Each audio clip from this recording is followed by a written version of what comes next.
안녕하세요. 삼성증권 김예나입니다. 안녕하세요. 삼성증권 이승준입니다. 삼성증권 절세를 시작해 오늘 처음으로 인사드리게 되었습니다. 삼성증권에서는 여러분들이 관심 있는 세무 이슈를 쏙쏙 뽑아서 쉽게 설명드리려고 합니다.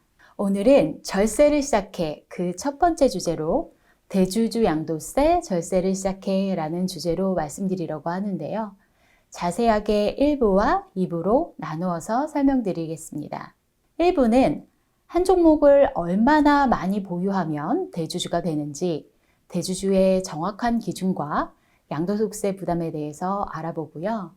2부에서는 절세할 수 있는 실제 사례, 절세 아이디어를 소개해 드리겠습니다. 네, 대주주 하면 상당히 많은 주식을 보유한 사람을 대주주라고 생각하실 수 있을 것 같습니다.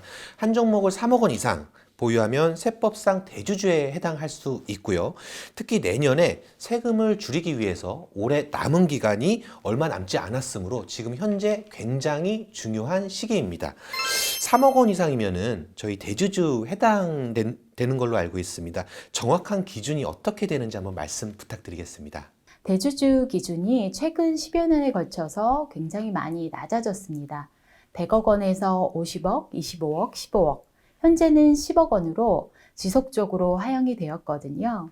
내년에는 3억 원 기준이 적용될 예정이고요. 그러니까 해당되시는 분들이 점점 많아지고 있는 거죠. 먼저 세법상 대주주 기준은 시가총액과 지분율 이 두 가지로 판단하는데요. 둘 중에 하나만 해당이 돼도 대주주가 되고 대주주에 해당이 되면 상장 주식을 장내에서 파시더라도 번 이익에 대해서 모두 세금을 부담하게 됩니다. 지분율 기준은 코스피의 경우에는 1%, 코스닥은 2% 이상 보유한 경우에 해당되고요. 통상 지분율보다는 시가총액 기준에 많이 해당되시는데요. 시가총액은 직전 사업년도 말 종가 기준으로 얼마나 많이 보유했는지에 따라서 대주주 여부가 결정됩니다. 대부분 기업들이 12월 말 법인이어서 연말 종가로 통상 이 기준을 판단하게 되는데요. 현재 코스피와 코스닥 모두 10억 원 이상 기준이 적용되지만 내년 4월 1일 이후 매도분부터는 이 기준이 3억 원 이상 보유로 크게 낮아지게 됩니다. 내년에 어떤 종목을 양도세 부담 없이 언제든 자유롭게 매매를 하고 싶다면 올해 연말에는 대주주를 피하기 위해서 3억 원 미만 기준으로 보유하는 것이 가장 손쉬운 절세 방법일 수 있습니다. 네, 말씀 잘 들었습니다. 내년 4월 이후 매도분부터 3억 원 기준이 적용된다고 이제 말씀 주셨는데요. 1월에서 3월과 4월 이후 9개월이 다른 개념인 거죠. 이 부분을 좀 더 자세하게 말씀 부탁드리겠습니다. 네, 맞습니다. 대주주에 해당되는지 판단하는 기준일은 12월 말 법인의 경우 올해 연말 기준으로 확정이 되지만 시가총액 기준은 1월과 3월 그리고 4월 이후 매도분이 다르게 됩니다. 이 부분이 좀 헷갈리실 수 있을 것 같아요. 2021년 1월에서 3월 양도분에 대해서는 코스피와 코스닥 모두 10억 원 기준이 적용되고요. 따라서 올해 말로 10억 원 미만을 보유했다면 1월에서 3월에는 대주주에 해당되지 않아서 양도세 부담이 없습니다. 4월 1일 이후 매도분부터는 3억 원 기준이 적용되는데요. 4월 이후로 남은 9개월 기간에는 올해 말로 3억 원 미만을 보유했어야 대주주에 해당되지 않습니다. 네. 많이 복잡한 것 같습니다. 그럼 예를 들어서 올해 말에 5억 원을 보유했다면 내년에 대주주에 해당돼서 세금을 낼 수 있다. 이런 말씀이시죠? 네, 다소 복잡하죠. 제가 세 가지 상황으로 좀 나누어서 설명드리겠습니다. 먼저 주의할 점은 대주주의 기준일은 올해 말로 연말 기준으로 확정이 된다는 부분이고요. 올해 연말에 얼마를 보유한 상태에서 내년으로 넘어가는지에 따라서 내년도에 양도소득세 부담이 달라지게 되는 거죠. 연말이 아주 중요합니다. 첫 번째 경우로는 연말에 10억 원 이상을 보유한 경우인데요.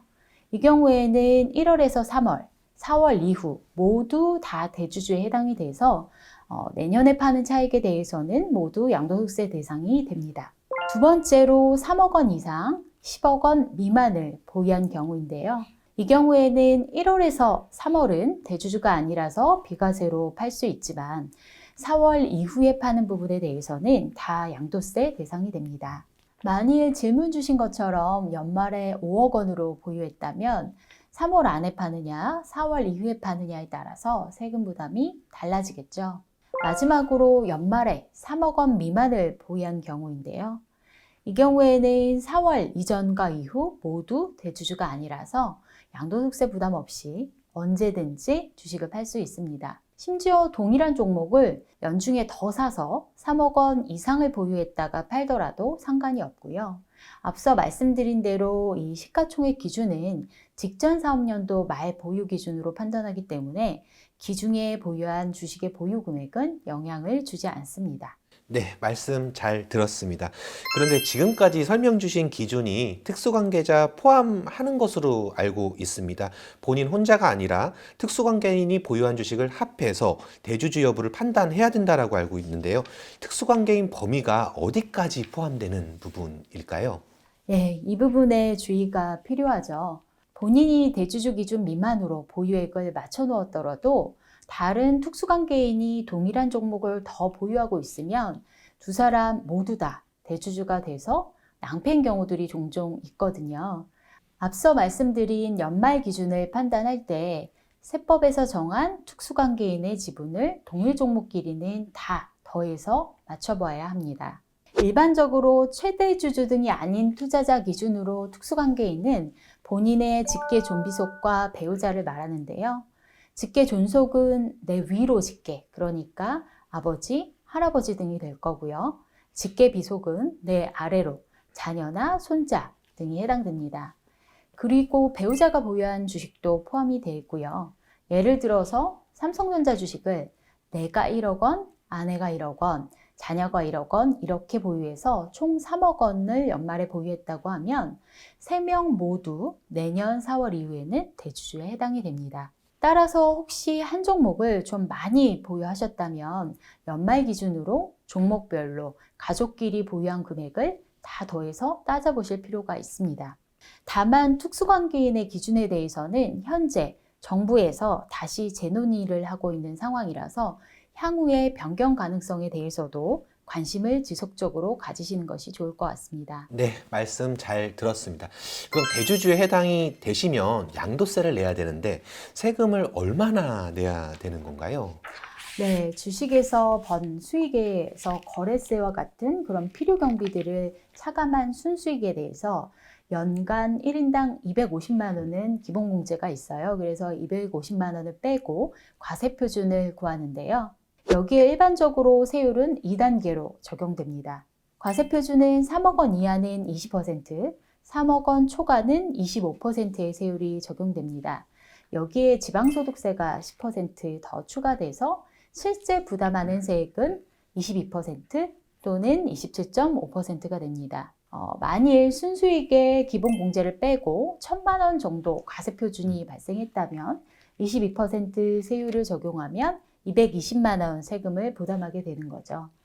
참고로 중소기업이 아닌 예를 들어 삼성전자와 같은 대기업 주식을 1년 미만에 단기 매도하는 경우에는 더 높은 세율인 33%의 세율을 부담하게 됩니다.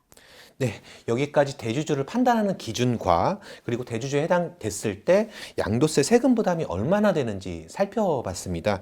2부에서는 실제로 어떤 방법으로 세금을 줄이실 수 있는지 절세 팁에 대해서 알아보도록 하겠고요. 참고로 오늘 말씀드린 내용은 현행 세법 기준으로 말씀드린 내용입니다. 이후 세법이 개정된다면 절세 방법, 대주주 판정 기준 등 관련 내용이 달라질 수 있다는 점 말씀드립니다. 2부에서 찾아뵙도록 하겠습니다. 감사합니다. 감사합니다.